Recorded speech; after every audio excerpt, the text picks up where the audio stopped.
René Descartes. Bonjour, Accrochez-vous bien, car on part à la découverte du libre arbitre de Descartes. Bonjour les gens, je m'appelle René Descartes, au vie au sauvé. 1596, ma vie a commencé. La liberté chez Descartes. Ne pas être soumis à des règles, ne pas être soumis à des conventions, ne pas être soumis à des contraintes, c'est ce qu'on croyait qu'être la liberté.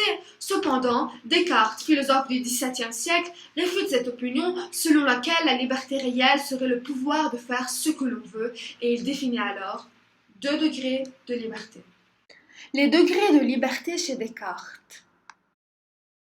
Premièrement, la liberté d'indifférence.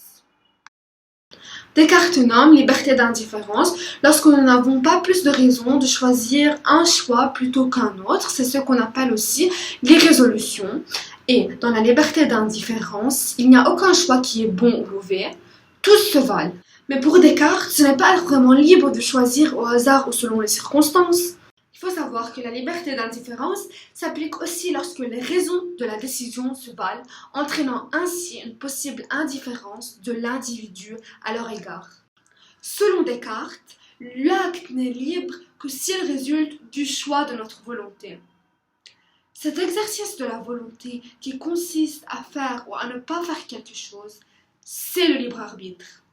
Donc le libre arbitre s'agit d'un pouvoir, celui de se déterminer indépendamment des contraintes extérieures, mais aussi d'être la cause de nos actes. Dans les méditations métaphysiques, Descartes écrit « Le libre arbitre consiste à faire une chose ou à ne la faire pas sans qu'aucune force extérieure nous y contraigne. » Voyons maintenant un exemple où notre libre arbitre sera mis en jeu. Le réveil sonne. Au moment de rester au lit ou de se lever, nous délibérons. Nous envisageons ce que rester au lit nous coûtera, dans quelle mesure cela peut remettre en cause l'obtention de notre bac, notre motivation pour les études, la réaction de nos parents. Bref, nous pesons le pour et le contre. Après délibération, notre raison a éclairé notre volonté et nous a préconisé de nous lever. Pourtant, nous choisissons de rester au lit. Notre libre arbitre a fait un choix allant contre ce qui est a priori bénéfique pour nous. À travers l'exemple précédent, nous venons de voir que, par l'usage de cet libre arbitre, nous faisons l'expérience de la liberté en tant que bon vouloir. Notre bon vouloir a le pouvoir absolu de nier ou d'affirmer l'importance des choses. Donc, pour Descartes, ce libre arbitre s'agit du plus bas degré de la liberté. Pour lui, cette liberté ne mérite même pas notre crédit. Et elle est même considérée comme diabolique, car pour reprendre la formule du philosophe dans une lettre adressée au père Meslan, il écrit « Nous suivons le pire tout en voyant le meilleur. Pour autant, c'est ce qui fait de nous des êtres responsables. Par exemple, si je fais le choix de ne pas me lever, c'est mon choix, c'est ma responsabilité, c'est moi qui vais subir les conséquences. » En plus, le libre arbitre prouve que l'espèce humaine se distingue radicalement des animaux. L'animal n'a pas de libre arbitre, donc il n'est pas libre. Le loup a-t-il le choix de tuer l'agneau pour le manger? Ou l'araignée a-t-elle le choix de tisser sa toile? Tous les animaux agissent par instinct et non pas par choix. Notamment les animaux domestiques qui semblent agir par leur bon vouloir, eux aussi agissent par leurs instincts. En réalité, le comportement des animaux, même domestiques, est bridé par les habitudes et le dressage. Ce dressage va faire renoncer aux animaux à certains comportements et certains instincts. Cependant, ils ne vont pas devenir libres, puisque la liberté suppose de faire des choix, de faire des erreurs, de peser le pour et le contre et d'être puni parfois pour ses actes. Jamais un loup ne sera tenu pour responsable d'avoir mangé un agneau. Le loup mange l'agneau par instinct et non pas par choix, c'est-à-dire qu'il n'a pas cette conscience morale. Mais, plus précisément, le loup peut être tenu pour responsable, puisque c'est lui qui a mangé l'agneau, mais pas au sens moral du terme, c'est-à-dire que le loup n'est pas coupable. Donc, au lieu de mettre le loup en prison, on le le pourchassera ou on mettra juste le troupeau d'agneaux avec des chiens de garde. C'est-à-dire que la responsabilité est liée à la cause, la culpabilité et l'intention. Maintenant, nous passons avec Karine à la liberté éclairée. Lorsqu'on se demande ce qui nous procure le sentiment de liberté, généralement la réponse c'est faire ce qui me plaît, faire ce que je veux. Nous avons ce sentiment d'être libre lorsque notre volonté agit selon ses envies, en vue d'obtenir le plaisir. Donc la liberté est la possibilité de vivre selon son bon vouloir. Et seule une volonté qui comprend les raisons d'agir et s'y soumet est véritablement libre. En effet, c'est quoi la liberté? La liberté, c'est le fait de pouvoir se soumettre à une obligation qui, après réflexion, nous semble bonne. Donc, par exemple, si j'ai une décision à prendre, c'est après bien avoir réfléchi, utiliser ma raison, que je peux dire que je suis libre. Donc, ma décision est libre. C'est donc pouvoir suivre la voie de la raison qui nous guide sur un chemin vertueux et non pas nécessairement un chemin qui répond à nos désirs, à nos envies, à nos appétits. Donc c'est juste quelque chose qui est raisonnable, qui est bien pour nous. Ça peut ne pas répondre à nos désirs, mais c'est ce qui est le mieux pour nous ou ce qui est raisonnable. Au moins.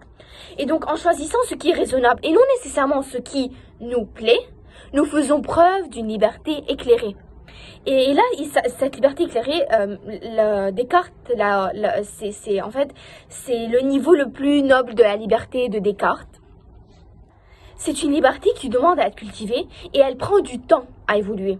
C'est pourquoi lorsque nous sommes enfants, nous sommes sous l'autorité de nos parents qui nous imposent des contraintes. Cependant, à l'âge adulte, notre raison devient plus mature et on comprend par nous-mêmes les obligations auxquelles nous nous soumettons volontiers. Nous écoutons notre raison et exerçons une liberté éclairée parce que nous sommes des individus raisonnables et non pas des animaux. Et c'est là la différence entre un individu et un animal. C'est pas la seule différence, mais c'est une des grandes différences que notre liberté est pas, on est raisonnable en fait. La culture, la socialisation, le souci de soi-même sont des contraintes qui nous humanisent et permettent le progrès de notre civilisation. Et parfois, le choix éclairé, il peut être associé au plaisir. On peut par exemple prendre une décision qui répond à notre désir. Et là, Descartes parle de générosité. Et qu'est-ce qu'il veut dire par générosité? L'être humain généreux, c'est l'être humain qui prend plaisir à agir librement en se soumettant à des contraintes, d'accord, qui sont raisonnables, car cela l'élève en tant qu'être humain doué de réflexion. Nous venons de voir sur quoi se pose l'argumentaire de Descartes et les degrés de liberté qu'il a définis. Maintenant, nous passons à Spinoza qui contredit Descartes par son déterminisme. Selon Spinoza, tout événement est déterminé par les causes qui le précèdent. Or, que veut dire cela? Je vais l'expliquer par un exemple très banal, très simple. Le domino. Qu'est-ce qui pousse le domino à tomber? C'est le doigt. Or, qui a poussé le doigt à le faire?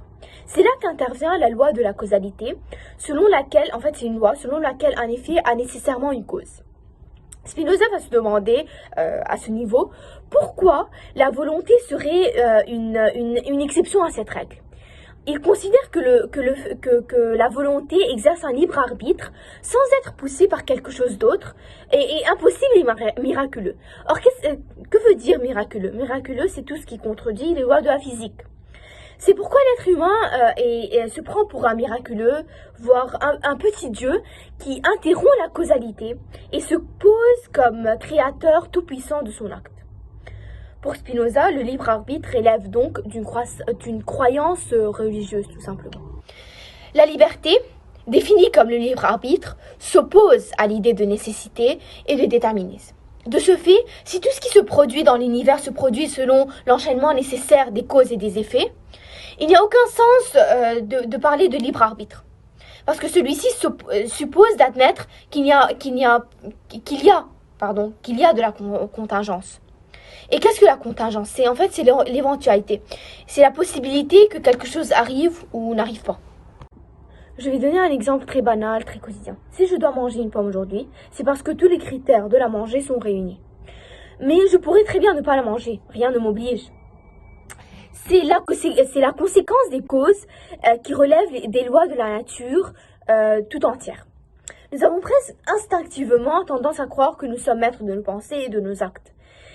Or, nous avons quotidiennement l'impression que nous sommes la seule cause de nos idées, de nos actions.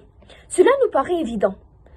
Mais pourtant, pour Spinoza, il n'y a pas de but dans l'univers et les choses suivent un ordre déterminé par les lois de nature et par Dieu.